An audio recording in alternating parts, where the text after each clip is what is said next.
What's up, YouTube? It's me again. So what we're talking about today is we're going to do a UFC 207 fight recap. I got my boy Miguel behind the camera today, so I don't have it just sitting on some fucking books and shit. So we're actually going to have some decent quality shit today.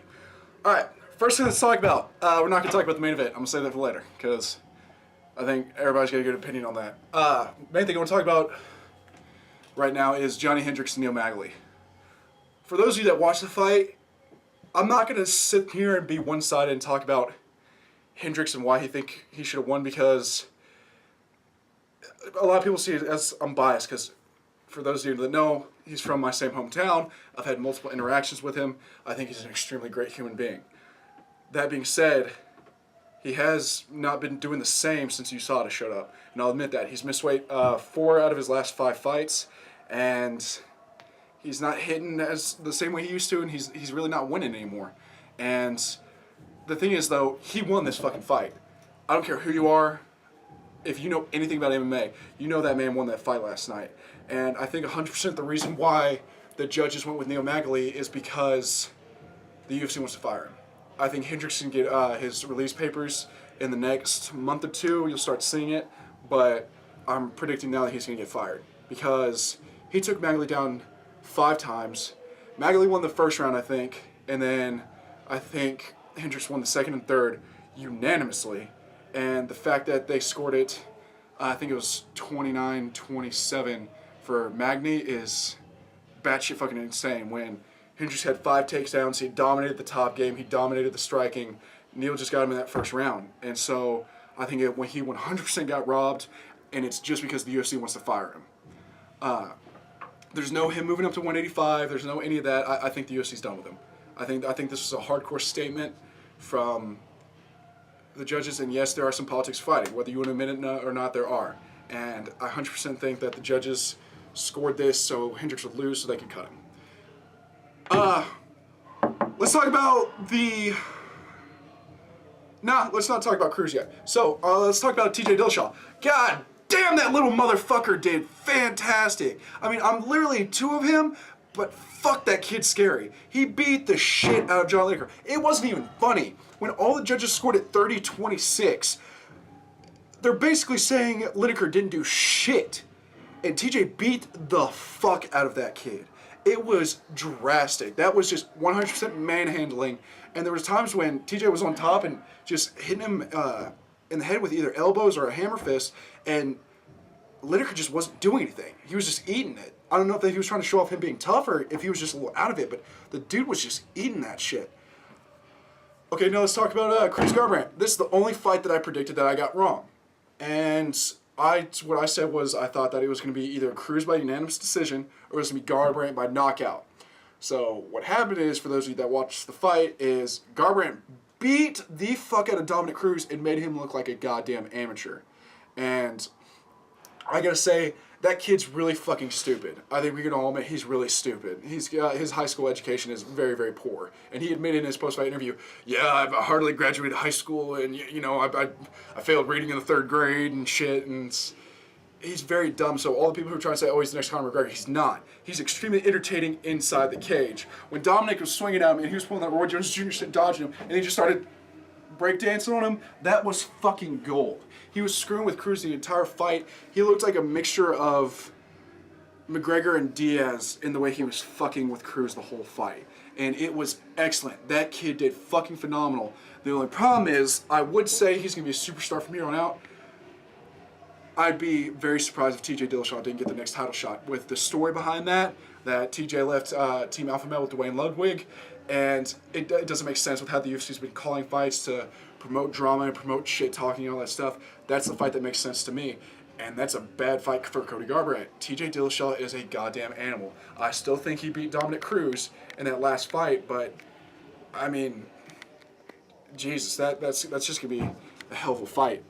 I thought Garbrandt did excellent, and I wouldn't change a thing he did. He really manhandled Cruz. Cruz did not look like his normal self, and he just did a great job. Congrats to him. So, main event. Let's talk about this shit a little bit. For those of you who haven't known, Ronda Rousey fought last night because every single fucking promo in the world was letting you know Ronda Rousey was fighting last night, and for all anyone else knew, she was fighting her goddamn self. Because there was no promotion of Amanda Nunes whatsoever. ESPN posted a photo on Facebook saying, of the stare down between the both of them, saying Ronda Rousey and her opponent stare down. ESPN, the bitch has a fucking name. It's Amanda goddamn Nunes Linus. She came out there in a fucking lion mask. How are you not talking about that shit? You're talking about Ronda, who's like, oh, I don't want to do media, I don't want to do this, and that. Now look, I appreciate what Ronda did for women's MMA. I appreciate the fact that she was the pioneer for it. I appreciate the fact that she was the first champion and that she was a bronze medal judo fighter in the Olympics. I'll respect that, but I don't respect her striking and her coach Edmond.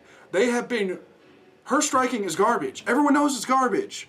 Anyone who's actually a true fan of the MMA community has made multiple jokes, there are multiple memes, all this shit making fun of her striking because it's terrible. There's no technique behind it. She just flings her fists out there.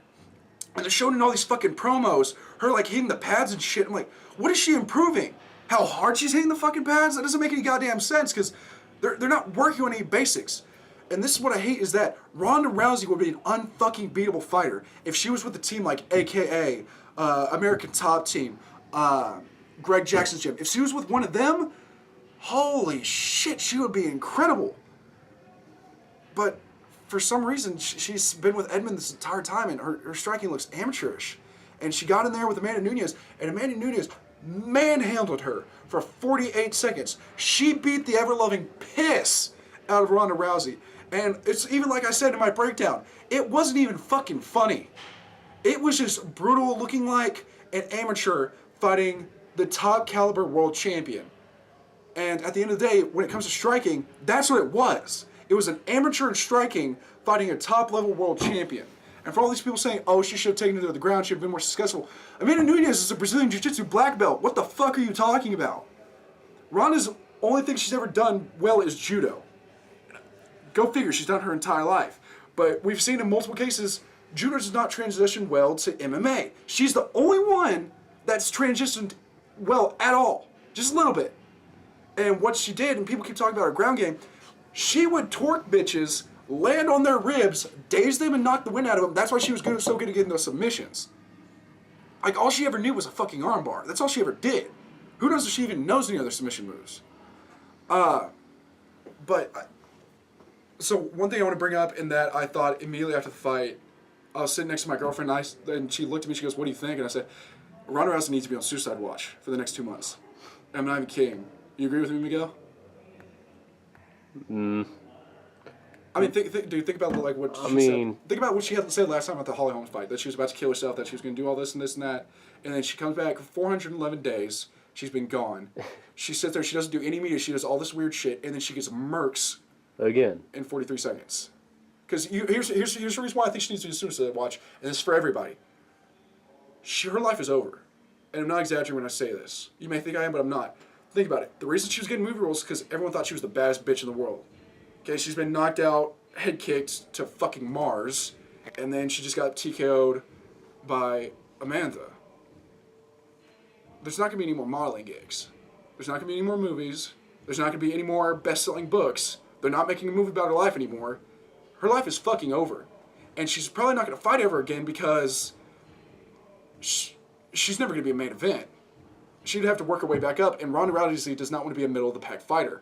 To her, her ego's so big that is an insult to her.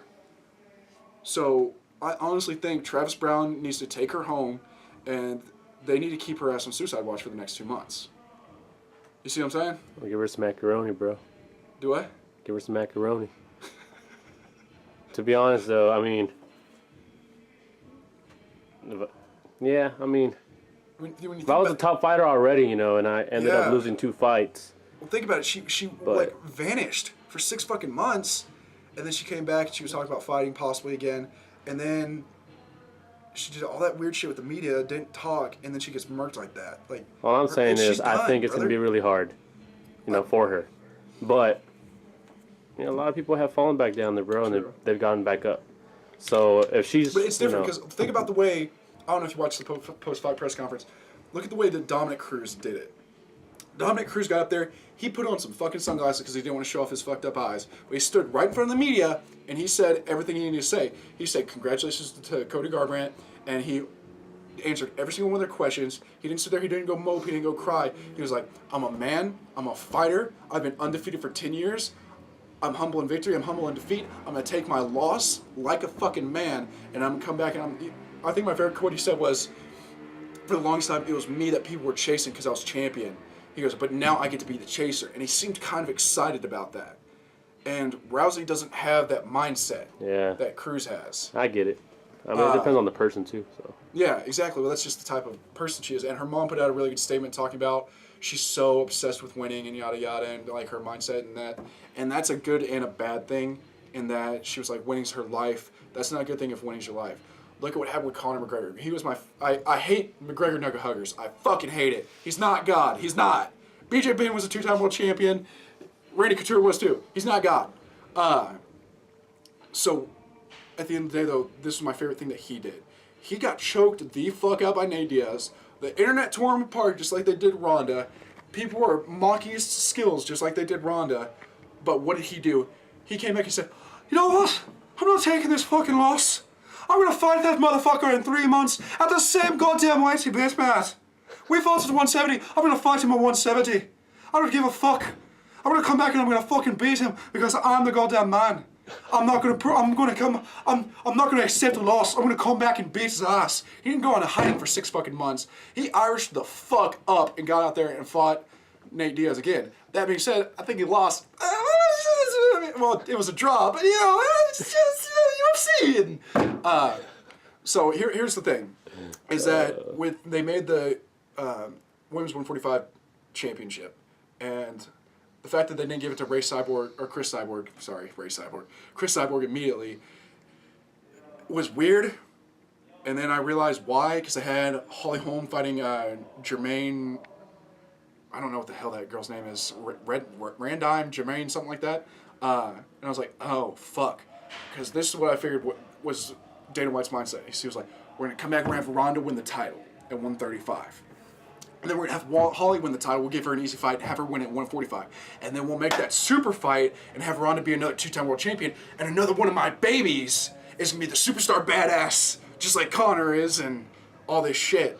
And I think their plan's completely fucked now. And Dana's probably calling Conor McGregor right now saying, hey, I know you said you were going to take off 7 to 8 months to take care of your girlfriend while she was pregnant with your kid. I kind of need you back right now because I'm not going to make any money for the next 6 to 7 months. That's what I think is going to happen, is I think they're going to throw a ton of money at Conor to come back.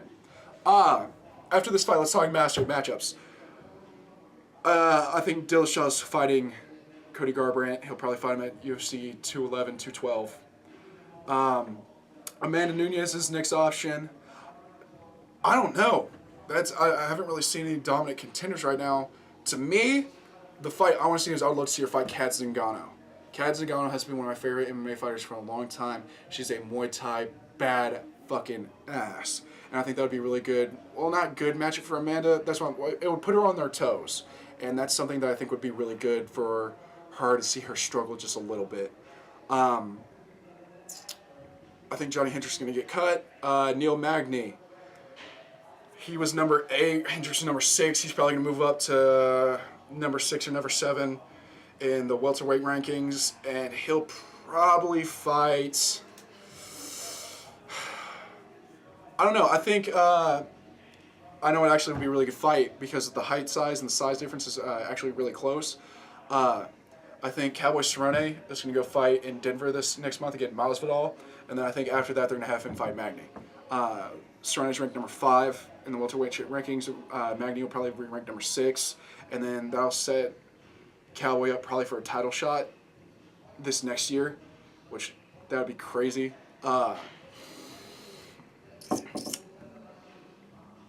Lineker, I would like to see him fight Dominic, and then those two. Well, actually, Lineker's performance was that dominant, so I don't know. I want to see Dominic fight someone in the top 5, and then I think the winner of that fight should go and fight whoever wins against TJ and Cody. That's probably what the UFC would do because, Like I said, Dominick's been undefeated for 10 years. He's been the champion for a long time. He's in their broadcasting section on Fox Sports. Oh, another big thing. This is Mike Goldberg's last UFC. Goldie is done. So they're talking about, Dana wasn't saying exactly who. He was talking about John Anik might come in and commentate with Rogan. And he also said, which is kind of weird, that a couple fighters were talking about it. So one of the fighters that I've seen that's been commentating a lot, and I could see doing it, it's not Chael Sonnen, because Chael Sonnen just signed with Bellator, so I'm pretty sure Dana White's going to pretty much say, fuck him, he's not commentating on the UFC and fighting in Bellator, that's stupid. I think it might be Boss Wooten, and that would make sense. Big Boss, he's been commentating a lot, but actually, now that Cruz lost, I'd honestly like to see him retire and go and commentate with Rogan. If you've listened to Dominick Cruz commentate on fights, damn, that dude's fucking smart. That dude knows MMA like the back of his fucking hand. He is an extremely intelligent commentator, and he probably has one of the best fight IQs in the UFC, if not the best. But we'll see what happens with commentating. It's probably going to be John Anik. I would like to be either Boss Rudin or Dominick Cruz. If Chael hadn't signed with Bellator, God, that would have been awesome to have Chael Sonnen commentate with Joe Rogan. But Rogan's sticking around, and it's going to be interesting. These next few months, it's going to be interesting to see what they're trying to do this year, because 2016 was probably the best year money-wise for the UFC. They ended off with a bang. Ronda Rousey just made $3 million. I'm sure that fight made a ton of money. The live gate was $4.7 million. So I'm sure the pay-per-view numbers were off the damn charts. And so Ronda walked away with $3 million. I'm sure she got pay-per-view points too, because she's Ronda fucking Rousey. So she probably walked away with $4.5 million after this fight. I think she probably is going to retire and be done. I don't think she's ever going to fight again. If she gets any movie or TV roles, I'd be surprised, but I could see it happening. I mean, you see Chuck Liddell out there getting small-time roles in like a couple of B movies and like an occasional TV show and stuff like that. So it happens when fighters fall from grace like she did. But these next few months are going to be interesting. I think it's going to be a hell of a year for fights. I want to see McGregor fight Khabib. I want to see all this. I want to see Cowboy go and fight for the fucking 170 title. I think that would be incredible for him to be. I mean, think about it. He's 10-11 in his last fights, and he's fought 4 times in the welterweight division now, and finished every single fucking person he fought. He head kicked Matt Brown worse than Holly Holm kicked Ronda Rousey. That shit was nasty. It sounded like someone snapped a fucking 2x4. So I'd love to see him fight for the 170 title, because to me, right now, the fact that Cowboy isn't on the pound-for-pound list is fucking retarded. Because he went on a tear. He went on a 9-fight win streak at lightweight, and now he's on a 4-fight win streak in welterweight. And he only lost ever to Rafael Dos Anjos in a title fight. So it's kind of crazy that he's not on pound-for-pound list. And then, of course, I want to see Conor come back. He's probably going to fight Khabib, but we'll see. They might make him fight Tony Ferguson. There are rumors around that Jose Aldo is going to be fighting Khabib for the lightweight interim title while Conor's away, which that's good and bad for Khabib. Khabib would wind up getting a belt because I think he would manhandle Jose, but at the same time, everybody on the internet will be like, oh, Jose's too small, yada yada for him and all this shit. And Khabib has been really vocal about he wants to fight with Tony Ferguson. So that's how I think it's going to start happening this year. We'll see more what Dana says in the next few weeks. We'll see who gets cut. We'll see what matchups start to get made. They're talking about a rematch with Cruz and Garbrandt, but I think TJ is the more likely option. So that's my update. This is the end of the year, and I'll see you guys next year. Oh, and like, comment, and subscribe on my YouTube channel.